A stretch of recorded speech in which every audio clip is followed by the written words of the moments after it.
Hi ಎಲ್ರಿಗೂ ನಮಸ್ಕಾರಗಳು.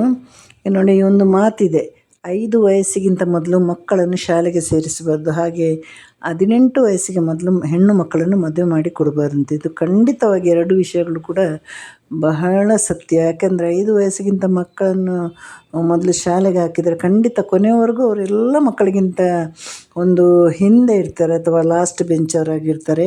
ಎಲ್ಲೋ ಅಪರೂಪವಾಗಿ ಒಂದೊಂದೆಲ್ಲೋ ಒಂದು ಮಕ್ಕಳು ಚೆನ್ನಾಗಿ ಓದೋರು ಇರ್ತಾರೆ, ಇಲ್ಲ ಅಂತ ಇಲ್ಲ. ಆದರೆ 100ಕ್ಕೆ 99 ಮಂದಿ ಮಕ್ಕಳು ಲಾಸ್ಟ್ ಬೆಂಚಲ್ಲೇ ಇರ್ತಾರೆ. ಹಾಗೆ 18 ವಯಸ್ಸಿಗೆ ಮೊದಲು ಮದುವೆಯಾದ ಹೆಣ್ಣು ಮಕ್ಕಳು ಕೂಡ ಹಾಗೆ ಏನಾದರೂ ಒಂದು ಕಿತಾಪತಿ ಮಾಡ್ತಾನೇ ಇರ್ತಾರೆ.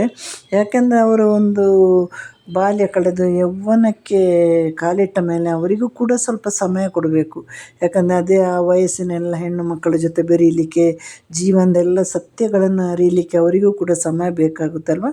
ಆದರೆ ಒಂದು 16, 16, 17 ವಯಸ್ಸಿಗೆ ಮದುವೆ ಮಾಡಿಕೊಟ್ರೆ ಅಂದರೆ ಅವರಿಗೆ ಬಾಲ್ಯ ಕಳೆದಲ್ಲಿ ಯೌವನದಲ್ಲಿ ಏನೂ ಅರ್ಥ ಆಗದಂಥ ವಯಸ್ಸಿಗೆ ಅವರು ಮದುವೆಯಾಗಿ ಇರ್ತಾರೆ. ಅವರ ಆಲೋಚನೆಗಳೇ ಬೇರೆ ಇರುತ್ತೆ. ಆದರೆ ಮನೆಯವರ ಒಂದು ಆಲೋಚನೆ ಬೇರೆ ಇರುತ್ತೆ. ಹಾಗಾಗಿ ಒಂದಕ್ಕೊಂದು ಹೊಂದಾಣಿಕೆ ಆಗೋದಿಲ್ಲ. ಹೋದ ಮನೆಯಲ್ಲಿ ಒಂದು ಏನು ಆಟ ಆಡುವ ಅಥವಾ ಓದುವ ಮಕ್ಕಳು ಗೃಹಿಣಿ ಆದಾಗ ಅಲ್ಲಿ ಕೂಡ ಬಹಳ ಒಂದು ಅನಾನುಕೂಲತೆ ಆಗುತ್ತೆ. ಹಾಗಾಗಿ ಇದು ಎರಡು ಕೂಡ ತಪ್ಪು. ಈ ತಪ್ಪು ಎಷ್ಟು ಜನರ ಜೀವನವನ್ನು ಹಾಳು ಮಾಡುತ್ತಲ್ವ.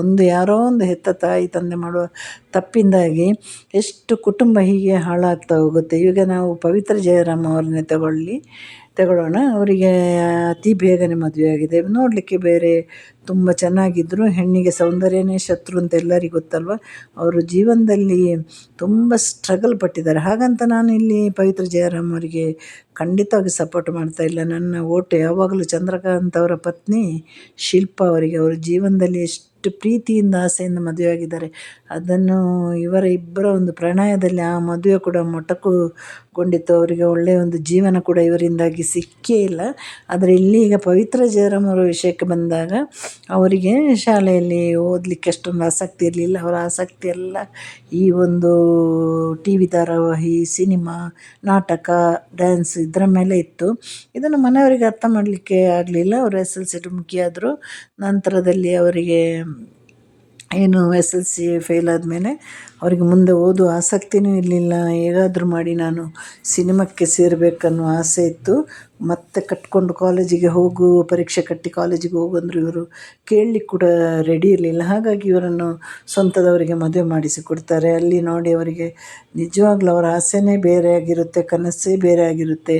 ಅಷ್ಟೇ ಒಂದು 16, 17 ವಯಸ್ಸಿನ ಮಧ್ಯೆಯಲ್ಲಿ ಇವರು ಒಂದು ಗೃಹಿಣಿಯಾಗಿ ಹೋಗ್ತಾರೆ. ಅಲ್ಲಿ ಹೇಗೆ ಹೊಂದಾಣಿಕೆ ಆಗುತ್ತೆ? ಖಂಡಿತವಾಗಿ ಸಾಧ್ಯನೇ ಇಲ್ಲ.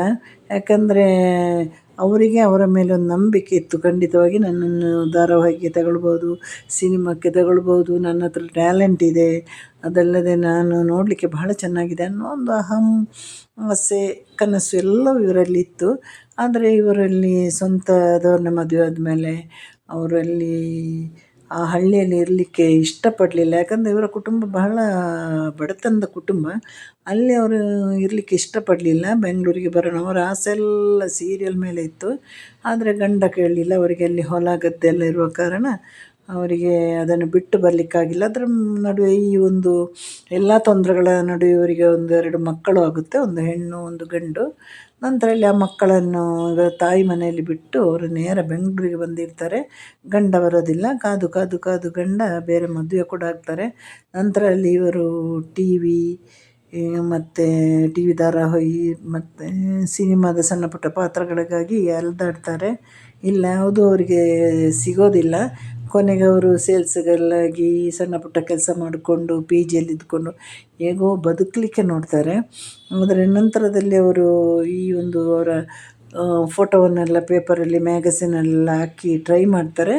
ಆದರೆ ಅಲ್ಲಿ ಕೂಡ ಒಳ್ಳೆಯ ದಾರಿ ಇರಲಿಲ್ಲ. ಅಲ್ಲಿ ಏನಾದರೂ ಅವರ ಒಂದು ಕಮಿಟ್ಮೆಂಟಿಗೆ ಒಪ್ಪಿದರೆ ಮಾತ್ರ ಅಲ್ಲಿ ಸೀರಿಯಲ್ಲಿಗೆ ಹೋಗ್ಬೋದಾಗಿತ್ತು. ಇದೆಲ್ಲವೂ ಸಾಕು ಅಂತ ಅವರು ಕೊನೆಗೆ ಹೋಗಿ ಅವರ ಹಳ್ಳಿಯನ್ನೇ, ತಾಯಿ ಮನೆಯನ್ನು ಸೇರಿದರು.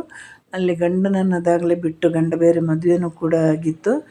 ಮತ್ತೆ ನೋಡಿದರೆ ಅವರಿಗೆ ಅಲ್ಲಿಂದ ಕಾಲ್ ಬರುತ್ತೆ, ಸೀರಿಯಲ್ನಿಂದ ಕಾಲ್ ಬರುತ್ತೆ. ಕನ್ನಡ ಸೀರಿಯಲಿಂದ. ಹಾಗಾಗಿ ಮತ್ತು ಅವರು ಸೀರಿಯಲ್ಗೆ ಹೋಗ್ತಾರೆ, ಸಣ್ಣ ಪುಟ್ಟ ಪಾತ್ರ ಮಾಡ್ತಾರೆ. ಅಲ್ಲೆಲ್ಲೂ ಇವರನ್ನು ಗುರುತಿಸಲ್ಪಡೋದಿಲ್ಲ. ಸಣ್ಣ ಪುಟ್ಟ ಪಾತ್ರ ಮಾಡ್ತಾರೆ, ಸಣ್ಣದೊಂದು ಹಣ ಸಿಗುತ್ತೆ. ಆದರೆ ಇವರಿಗೆ ಅತೀಯಾದ ಆಸೆ ಹುಟ್ಟುತ್ತೆ ಸೀರಿಯಲ್ ಮೇಲೆ. ಒಂದಷ್ಟು ವರ್ಷ ಸೀರಿಯಲ್ಗಳಲ್ಲೇ ಅಭಿನಯ ಮಾಡಿದ್ರು, ಒಂದು ಮುಖ್ಯವಾದ ಪಾತ್ರ ಅಂತೂ ಸಿಗೋದಿಲ್ಲ. ನಂತರಲ್ಲಿ ಇವರು ತಮಿಳ್ನಾಡಿಗೆ ಹೋಗಿ ಅಲ್ಲಿ ಟ್ರೈ ಮಾಡ್ತಾರೆ, ಅಲ್ಲಿ ಸರಿ ಹೋಗೋದಿಲ್ಲ. ನಂತರ ತಾನಾಗಿ ತೆಲುಗು ಸಿನಿಮಾದಿಂದ ತೆಲುಗು ಧಾರಾವಾಹಿಯಿಂದ ಇವರಿಗೆ ಆಫರ್ ಬರುತ್ತೆ. ಅದೊಂದು ಒಳ್ಳೆ ಪಾತ್ರ ಆಗಿತ್ತು. ಹಾಗಾಗಿ ಅವರಲ್ಲಿ ಅಭಿನಯ ಮಾಡಲಿಕ್ಕೆ ಹೋಗ್ತಾರೆ. ನಂತರ ಅವರಿಗೆ ಅಲ್ಲಿ ಒಂದರಿಂದ ಒಳ್ಳೊಳ್ಳೆ ಪಾತ್ರ ಸಿಗುತ್ತೆ. ಅಲ್ಲಿ ಪಾತ್ರ ಸಿಕ್ಕಿದ ಮೇಲೆ ಅವರಿಗೆ ಕನ್ನಡದಲ್ಲಿಯೂ ಸ್ವಲ್ಪ ಸ್ಥಾನಮಾನ ಎಲ್ಲ ಸಿಗುತ್ತೆ. ನೋಡಿ, ಒಂದು ಹೆಣ್ಣಿನ ಜೀವನ ಹೇಗೆಲ್ಲ ಹಾಳಾಗಿ ಹೋಗುತ್ತೆ ನೋಡಿ. ಆ ನಂತರಲ್ಲಿ ಹೇಗೋ ಅವರು ನೋಡಲಿಕ್ಕೆ ಬಹಳ ಚೆನ್ನಾಗಿದ್ದರು. ಹಾಗೆ ಚಂದ್ರಕಾಂತ್ ಅನ್ನುವ ಸೀರಿಯಲ್ ನಾಯಕನ ಪರಿಚಯ ಆಗುತ್ತೆ. ಚಂದ್ರಕಾಂತ್ ಅದಾಗಲೇ ಒಂದು ಸುಂದರವಾದ ಹುಡುಗಿಯಿಂದ ಹೋಗಿ ಅವರನ್ನು ಒತ್ತಾಯಪಡಿಸಿ ಅವರನ್ನು ಮನೆಯವರನ್ನೆಲ್ಲ ಒಪ್ಪಿಸಿಕೊಂಡು ಅವರು ಚಂದ್ರಕಾಂತ್ ಅವರು ಮದುವೆಯಾಗಿ 2 ಮಕ್ಕಳಾಗಿತ್ತು. ಈ ಥರ ಹಾಗೆ ಪವಿತ್ರ ಗೌಡ ಮತ್ತು ಚಂದ್ರಕಾಂತ್ ಅವರ ನಡುವೆ ಒಂದು ಗುಸುಗುಸು ಸುದ್ದಿ ಕೂಡ ಎಲ್ಲೆಡೆ ಕೇಳಿ ಬರ್ತಾಯಿತ್ತು. ಇದು ಹೆಂಡತಿಯ ಕಿವಿಗೆ ಬಿದ್ದಾಗಲೂ ಹೆಂಡತಿ ಆದಷ್ಟು ಅದರಿಂದ ಹೊರಗಡೆ ತರಲಿಕ್ಕೆ ನೋಡಿದರು. ಆದರೆ ಚಂದ್ರಕಾಂತ್ ಆಗಲಿ ಪವಿತ್ರವರಾಗಲಿ ಅದರಿಂದ ಹೊರಗಡೆ ಬರಲಿಕ್ಕೆ ರೆಡಿ ಇರಲಿಲ್ಲ. ಯಾಕೆಂದರೆ ಚಂದ್ರಕಾಂತ್ ಅದಾಗಲೇ ಒಂದು ಹೆಣ್ಣನ್ನು ಮದುವೆಯಾಗಿ 2 ಮಕ್ಕಳು ಆಗಿ ನಂತರ ಅಲ್ಲಿ ಅವರ ಕಡೆ ಗಮನ ಕೂಡ ಕೊಡ್ತಾ ಇರಲಿಲ್ಲ. ಇದನ್ನು ಪ್ರಶ್ನಿಸುವಾಗ ಅವರಿಗೆ ಸಾಕಷ್ಟು ಏಟು ಕೂಡ ಕೊಡ್ತಾ ಇದ್ದರಂತೆ ಅನ್ನೋ ಒಂದು ಮಾತು ಕೂಡ ಇದೆ. ಇವರಿಬ್ಬರು ಗುಟ್ಟಾಗಿ ಮದುವೆ ಆಗಿದ್ದಾರೆ ಅನ್ನೋ ಒಂದು ರೂಮರ್ಸ್ ಇತ್ತು. ಮತ್ತು ಅವರ ಹೆಂಡತಿನೇ ತಾನಾಗಿ ಹೋಗಲಿ ಅಂತ ಇವರು ಸೋಷಿಯಲ್ ಮೀಡ್ಯಾದಲ್ಲಿ ಒಟ್ಟೊಟ್ಟಿಗೆ ಇದ್ದು ಸಾಕಷ್ಟು ವಿಡಿಯೋಗಳು ಫೋಟೋಗಳನ್ನು ಆಗಾಗ ಬಿಡ್ತಾಯಿದ್ರು. ಇವರು ನೋಡಲಿಕ್ಕೆ ತುಂಬ ಚೆನ್ನಾಗಿದ್ರು, ವಯಸ್ಸು ಚಿಕ್ಕದಾದರು. ಆದರೆ ಬೆಳೆದು ನಿಂತ 2 ಮಕ್ಕಳಿದ್ರು. ಇವರು ಅದನ್ನು ಯಾವುದನ್ನು ಲೆಕ್ಕಿಸದೆ ಇವರು ಗುಟ್ಟಾಗಿ ಮದುವೆ ಆಗಿದ್ದಾರೆ ಅನ್ನೋ ಒಂದು ರೂಮರ್ಸ್ ಇರ್ಬೋದು ಅಥವಾ ನಿಜನೇ ಇರ್ಬೋದು, ಹೀಗೆಲ್ಲ ಇತ್ತು. ಆದರೆ ನೋಡಿ, ನಾವು ಒಂದು ಕಣ್ಣಿಗೆ ಕಾಣೋ ಶಕ್ತಿ ಇರುತ್ತಲ್ವ, ದೇವರು ಅಂತ ನಾವು ಅದನ್ನು ದೇವರು ಅಂತ ಹೇಳ್ಬೋದು, ಶಕ್ತಿ ಅಂತ ಹೇಳ್ಬೋದು, ಮಹಿಮೆ ಅಂತ ಹೇಳ್ಬೋದು, ಏನಾದರೂ ಹೇಳ್ಬೋದು. ಅವರೆಲ್ಲ ಅದನ್ನು ಬರೆದಿರ್ತಾರೆ ಒಂದು ಇದರಲ್ಲಿ. ಇನ್ನೇನು ಅವರು ಗುಟ್ಟಾಗಿ ಮದುವೆ ಆದವರು ಈ ಮದುವೆಯನ್ನು ಬಹಿರಂಗಪಡಿಸೋಣ ಅಂತ ಇನ್ನೇನು ಕಾತುರದಲ್ಲಿರುವಾಗ ಇವರಿಗೊಂದು ಸಿನಿಮಾಕ್ಕೆ ಸೈನು ಕೂಡ ಹಾಕಲಿಕ್ಕಿತ್ತು. ಹಾಗಾಗಿ ಇವರು ಬೆಂಗಳೂರಿಗೆ ಬಂದು ಮತ್ತೆ ಅವರು ಹೈದರಾಬಾದಿಗೆ ಹೋಗೋದ್ರಲ್ಲಿರುವಾಗ ಅವರಿಗೆ ಆಕ್ಸಿಡೆಂಟ್ ಆಯಿತು. ಆಕ್ಸಿಡೆಂಟ್ ಆದಾಗ ಜಾಸ್ತಿ ಎಲ್ಲ ಯಾರಿಗೂ ಅಷ್ಟೊಂದು ಏಟಾಗಿಲ್ಲ ಅಂದ್ರೂ ಇವರು ಅದರಲ್ಲಿ ಒಂದು 10 ನಿಮಿಷದಲ್ಲೇ ಡೆತ್ತಾಗಿ ಹೋದರು. ಯಾಕಂದರೆ ಇವರನ್ನು ಗಂಡ ಹೆಂಡತಿಯನ್ನಾಗಿ ಮಾಡಲಿಕ್ಕೆ ಆ ದೇವರು ಬಿಟ್ಟಿಲ್ಲ. ಯಾಕಂದರೆ ಪ್ರತಿಯೊಂದು ಅನ್ಯಾಯಕ್ಕೂ ಒಂದು ಲಿಮಿಟ್ ಇದೆ ಅಲ್ವಾ. ಆ ದೇವರಿಗೆ ಕೂಡ ನೋಡಿ, ಶಿಲ್ಪ ಅವರನ್ನು ನೋಡಿ ಬೇಸರ ಇರ್ಬೋದು. ಶಿಲ್ಪ ಅವರಂದರೆ ಚಂದ್ರಕಾಂತ್ ಅವರ ವೈಫ್. ಅವರು ಕೂಡ ಸಾಕಷ್ಟು ಪ್ರೀತಿ ಮಾಡಿ ಮದುವೆ ಆಗಿದ್ದು, ಕೊನೆಗೆ ಅವರು ಹರಸಾಹಸ ಮಾಡಿ ಮನೆಯವ್ರನ್ನೆಲ್ಲ ಒಪ್ಪಿಸಿ ಮದುವೆ ಆದ ಕಾರಣ ಅವರ ಮನೆಯಿಂದ ತುಂಬ ಅಭ್ಯಂತರ ಇತ್ತು ಈ ಚಂದ್ರಕಾಂತ್ ಅವರನ್ನು ಮದುವೆ ಆಗಲಿಕ್ಕೆ. ಶಿಲ್ಪ ಅವರು ನೋಡಲಿಕ್ಕೆ ನಮ್ಮ ಪವಿತ್ರ ಅವರಿಗಿಂತಲೂ ಬಹಳ ಸುಂದರವಾಗಿದ್ದರು. ಆದರೆ ನೋಡಿ, ಇಲ್ಲಿ ಪವಿತ್ರ ಅವರು ಹೋದರು. ನೆಕ್ಸ್ಟ್ 1-2 ದಿನದೊಳಗೆ ತೀರಾ ಚಂದ್ರಕಾಂತನಿಗೆ ಅದರ ನೋವು ಸಹಿಸ್ಲಿಕ್ಕಾಗಿಲ್ಲ. ಅವರು ಕೂಡ ಆತ್ಮಹತ್ಯೆ ಮಾಡಿಕೊಂಡ್ರು. ಇಲ್ಲಿ ಯಾರ ಜೀವನ ಹಾಳಾಗೋಯ್ತು ಹೇಳಿ? ಅವರ ಶಿಲ್ಪ ಅವರ 2 ಮಕ್ಕಳ ಜೀವನ ಹಾಳಾಗೋಯಿತು. ಆಮೇಲೆ ಅವರು ಸೋಷಿಯಲ್ ಮೀಡ್ಯಾದಲ್ಲಿ ಈಗ ಸಕ್ರಿಯವಾಗಿದ್ದಾರೆ. ಅಲ್ಲಿ ಸೀರೆಗಳ ಮಾರಾಟ ಏನೇನೋ ಮಾಡಿ ಸರ್ಕಸ್ ಮಾಡಿಕೊಂಡು ಅವರು ಜೀವನಕ್ಕೆ ದಾರಿ ಹುಡುಕ್ತಾ ಇದ್ದಾರೆ. ಆದರೆ ನೋಡಿ, ಎಲ್ಲಿಂದ ಎಲ್ಲಿಗೆ, ಯಾರಿಂದ ಎಲ್ಲಿ ತನಕ ಅನ್ಯಾಯ ಆಗೋಯ್ತು ನೋಡಿ. ಅವನಷ್ಟು ಚಿಕ್ಕ ವಯಸ್ಸಿಗೆ ಮದುವೆ ಮಾಡಿಸಿ ಕೊಟ್ಟ ಕಾರಣ ಇಷ್ಟೆಲ್ಲ ಅವಾಂತರ ನಡೀತು. ಇದರಲ್ಲಿ ಹಾಳಾಗಿ ಹೋಗಿರೋದು ಯಾವುದೋ ಒಂದು ಹೆಣ್ಣು ಮಗಳ ಮತ್ತು ಅದಕ್ಕೆ ಅವರಿಗಿರುವ 2 ಮಕ್ಕಳ ಭವಿಷ್ಯ ಪೂರ್ತಿಯಾಗಿ ಹಾಳಾಗೋಯಿತು. ತುಂಬ ಚಿಕ್ಕ ವಯಸ್ಸು, ಶಿಲ್ಪ ಅವರಿಗೂ ಚಿಕ್ಕ ವಯಸ್ಸು, ಮಕ್ಕಳಂತೂ ಪುಟ್ಟ ಪುಟ್ಟ ಮಕ್ಕಳು. ಆದರೂ ಅವರು ಈ ಗಂಡ ತನಗೆ ಮಾಡಿದ ಮೋಸದಿಂದಾಗಿ ತನ್ನ ಗಂಡನ ಸಾವನ್ನು ಕೂಡ ಮರ್ತಾಗಿದೆ ಅವರು. ಯಾಕಂದರೆ ಅವರು ಮರೀಲೇಬೇಕಾಯಿತು. ಯಾಕಂದರೆ ಅವರಿಗೆ ಅಷ್ಟು ಒಳ್ಳೆಯ ಒಂದು ಹುಡುಗಿಗೆ ಬಹಳ ಅನ್ಯಾಯ ಆಗೋಯಿತು. ಅವರು ಅದಕ್ಕಿಂತ ಮೊದಲು ಸಾಕಷ್ಟು ಕಂಪ್ಲೇಂಟ್ಸ್ ಎಲ್ಲ ಕೊಟ್ಟು ಇವರನ್ನು ಬೇರೆ ಬೇರೆ ಮಾಡಲಿಕ್ಕೆ ನೋಡಿದ್ದಾರೆ. ಆದರೆ ಅದು ಸಾಧ್ಯ ಆಗಿಲ್ಲ. ಹಾಗಾಗಿ ಕೊನೆಗೆ ಅದಕ್ಕೆ ದೊಡ್ಡ ಒಂದು ಬೆಲೆನೇ ತರಬೇಕಾಯಿತು. ಈಗ ಅವರು ಏನಿಲ್ಲ ಅಂದ್ರೂ ಸೀರೆ ವ್ಯಾಪಾರ ಈ ವ್ಯಾಪಾರ ಎಲ್ಲ ಮಾಡಿಕೊಂಡು ಭಾಳ ಖುಷಿಯಾಗಿ ಇದ್ದ ಹಾಗೆ ಕಾಣ್ತಾ ಇದೆ. ಆದರೆ ಎಷ್ಟಾದ್ರೊಳಗಿನ ನೋವು ಖಂಡಿತವಾಗಿ ಇರಬೇಕಲ್ವ.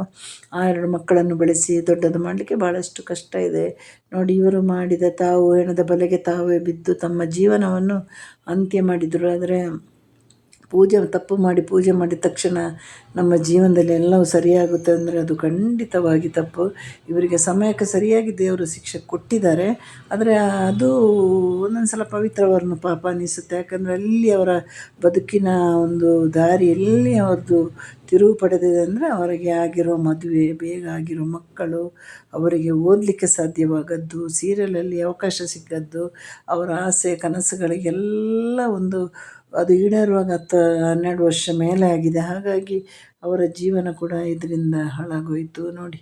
ಎಲ್ಲೋ ಮಾಡಿ ತಪ್ಪಿಂದ ಎಷ್ಟು ಕುಟುಂಬಗಳು ಜೀವನ ದುಃಖದಲ್ಲೇ ಐತಲ್ವ. ಹಾಗಾಗಿ ನಾನು ಹೇಳೋದು, ನಮಗೆ ದೇವರು ಏನು ಕೊಟ್ಟಿದ್ದಾರೆ ಅದರಿಂದ ನಾವು ಖುಷಿಯಾಗಿ ಬದುಕಬೇಕು ಅನ್ನೋದು ಬಿಟ್ಟರೆ ಇನ್ನೊಬ್ಬರ ಅನ್ನವನ್ನು ನಾವು ಕಿತ್ಕೊಳ್ಳುವುದು ಖಂಡಿತವಾಗಿ ತಪ್ಪು. ಹಾಗೆ ನನ್ನ ವಿಡಿಯೋ ಇಷ್ಟ ಆದಲ್ಲಿ ಲೈಕ್ ಮಾಡಿ, ಕಮೆಂಟ್ ಮಾಡಿ, ಶೇರ್ ಮಾಡಿ. ಮತ್ತೊಂದು ಒಳ್ಳೆಯ ವಿಡಿಯೋ ಜೊತೆ ನಿಮ್ಮ ಮುಂದೆ ಬರ್ತೀನಿ. ಎಲ್ರಿಗೂ ಕೂಡ tata, bye bye, see you, take care.